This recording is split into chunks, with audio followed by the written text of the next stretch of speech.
Good evening, everyone. Welcome to Solution Seekers. I'm Kelly. Um, you know, there's a whole lot going on in America. Um, Viral pandemic, economic downturn, civil disobedience, and we haven't heard none of nothing from our elected leaders, such as 45. I refuse to say that man's name, but you know who I'm talking about. Um, we haven't heard anything from any of our elected leaders on the upper scale at the federal level. Some from our local leaders, yes. I'm in Pasadena. We're on lockdown. All of LA County is on lockdown. There's protesting in Pasadena and Long Beach that I know of.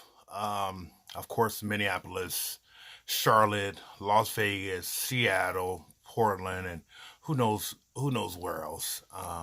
I don't know. I just been watching TV for a while, then I get too emotionally invested. Phone calls from friends who don't know how to deal with this, and some are black, some are white, some are Hispanic, and at the end of the day, they're everybody's supporting this issue that at least I've come in contact with because I don't. It's a human rights issue. You know, um, at some point, when are we as people going to start standing up for other people? It's unfortunate what happened, and it's these events that keep happening because we live in a country that it's not the people, it's the institutions that promote a systemic levels of racism. And I hate to say that, I wish we can just all find a way all just to cohabitate. But you know what? This has been we're building for years, if not decades. And as I said in my previous video, I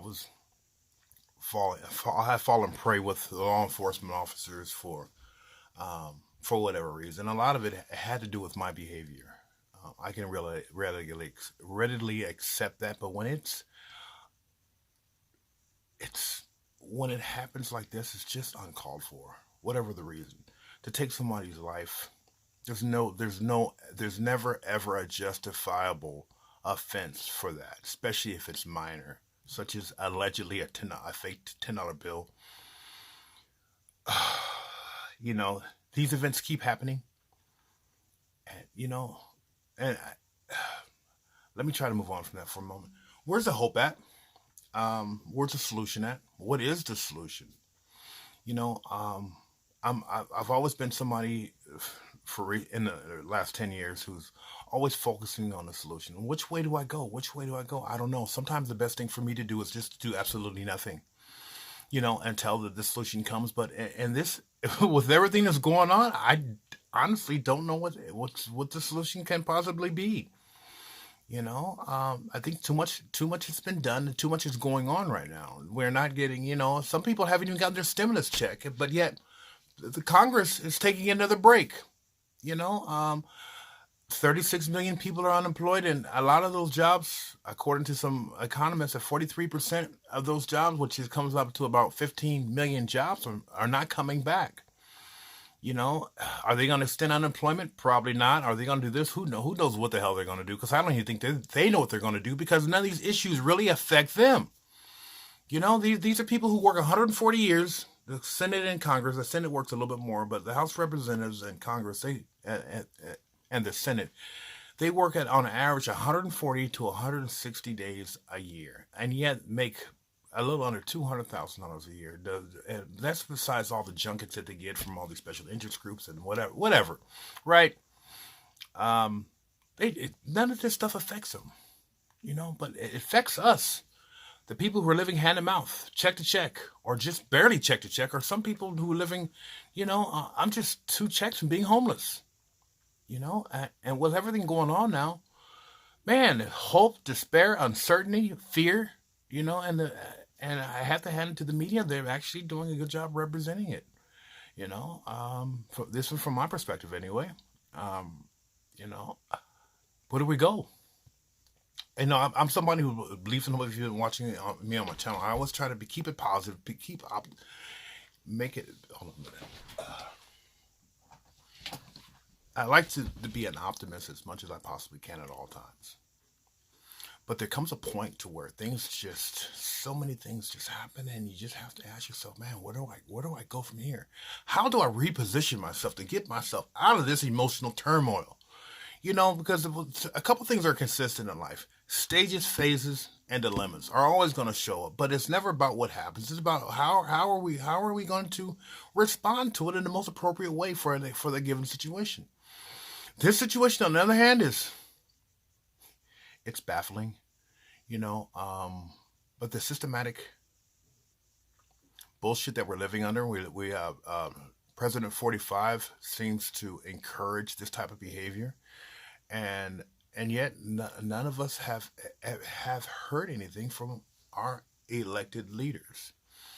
And I find that I find that to be really sad. But more so than that, how how is it that for my Latino brothers, my white brothers and sisters, from India, wherever you, everybody's my brother and sister, man. But how do we eternalize all this stuff so that we can kind of go forward? I don't think nothing is really going to change in this situation until which time those other officers are actually charged. Three other officers with murder, and it shouldn't be third degree; it should be second degree minimum. Um, but that's in my opinion. How do we? What do we do? Can we just pretend like none of this stuff has happened 3 months from now and just kind of go back and still dealing with the vaccine or not vaccine? Is the economy going to rebuild, or do we even have jobs? Even have jobs to go to? There's just a host of things that is just, it's a testament of the human spirit right now, of the American spirit. So much of America has done so much, and the human spirit has done so much over the history of mankind. Can we invest in that? I don't know. I don't know if people are even willing to do that. But I do know that I don't know what my position is in all this, but I do know that when I'm called up to do something, I will be right there. I don't know what that is. Physically, I can't do too much. I got a screwed up spine, but you know what? My life experiences has kind of prepared me for all this, and it's desensitized me because I just want living through a living hell for a couple of decades. It just changes your whole perspective on how you view things, and you know, um, I don't know what's gonna. I don't know. I don't even know about tomorrow. I just hope that I can wake up tomorrow, and if I do, I'm gonna have a lot of gratitude for that, and that's how I start my day off.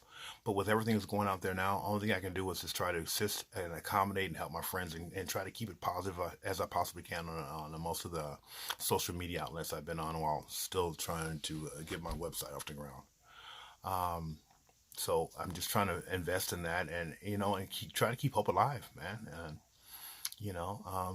if you look at the history of protests all the way back from Selma and Martin Luther King, and down in Alabama, in Montgomery, and it's just brutal, man. This is just brutal. But the looting is uncalled for, but people are hurting.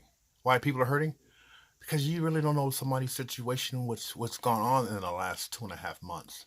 But I do know that people do things because that's just, they feel that that's what they need to do, or they get caught up in the mob mentality. It doesn't mean that everybody doesn't do it, but there's always going to be a small margin of people who do that. Just like it's only a small margin of bad cops. There's only a small margin of, well, politicians probably 50-50. But there's always going to be a small margin, and the powers that be always tries to promote it as if everybody's doing it when everybody's actually not doing that. That's a generalizing. And can we just get rid of that for a second? Can't we just have a difference of opinions, and hopefully some type of dialogue will happen, because I think a lot of friendships and a lot of families are going to be split over everything that's happened with the COVID and the economic downturn, and now this, because of people's opinions. And at the end of the day, if I can value you, I have to value your opinion, even if I don't agree with it, because have a difference of opinion is what's allowed me to grow over the years. And I love meeting people who have a different opinion than mine. And sometimes I'll convince them, and sometimes they'll convince me and open my eyes and alter and change and deepen my perspective. And you know what? I'm truly blessed when that experience happens. If you haven't subscribed, please subscribe. And if you got anything out of this, if you got anything out of this, and if you have anything any comments about what I just said. If you agree or disagree or have a difference of opinion, please say so in the comments. And until tomorrow, I'll see you later. Stay safe.